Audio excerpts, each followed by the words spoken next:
Support from Russia could encourage the activists to go one step further and declare independence. Daniel Sanford, BBC News, Donetsk. Well, let's speak to Peter Zalmayev. Peter is in New York. He's the director of the Eurasia Democracy Initiative. Peter, how much can the results, well, we only have Donetsk at the moment, be trusted?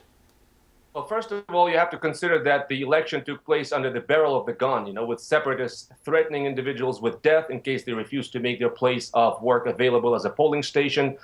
Tens of thousands of ballots were reported to have arrived pre-filled with the yes choice marked. The organizers promised the outcome would be considered valid regardless of the turnout. There were no electoral registered, etc. Now, as far as the turnout is concerned, the media have reported long lines of voters, and that does seem to be an accurate impression, although that effect was achieved artificially when, to just give you an example, in the city of Mariupol, south of Donetsk, only half a dozen polling stations were operating. That is in a city of 500,000 people.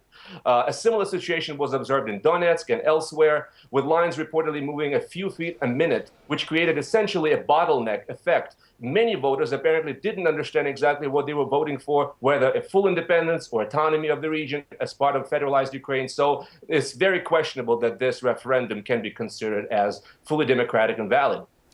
We pretty much know the international reaction, that most nations won't recognise the results. What do you think the fallout internally in those two regions will be? What will happen between the two different sides now?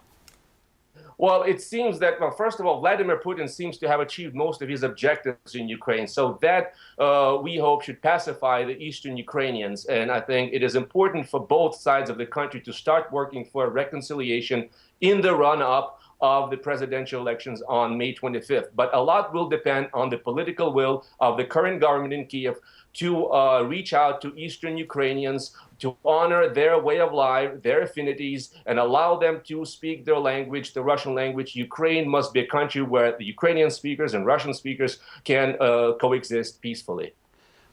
Peter, away from these referendums, the fighting recently in Mariupol, in Odessa, in Kramatorsk, also in Slavyansk, is it clear to you that Kiev seems to have been left on its own to deal with the problems?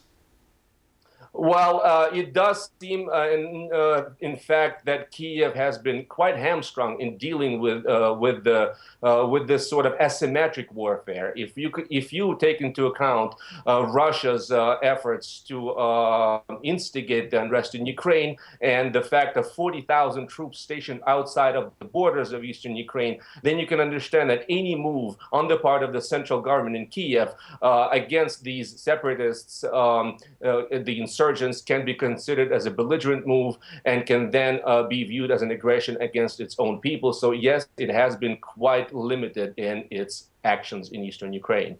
Peter Zalmayev, thank you for the analysis.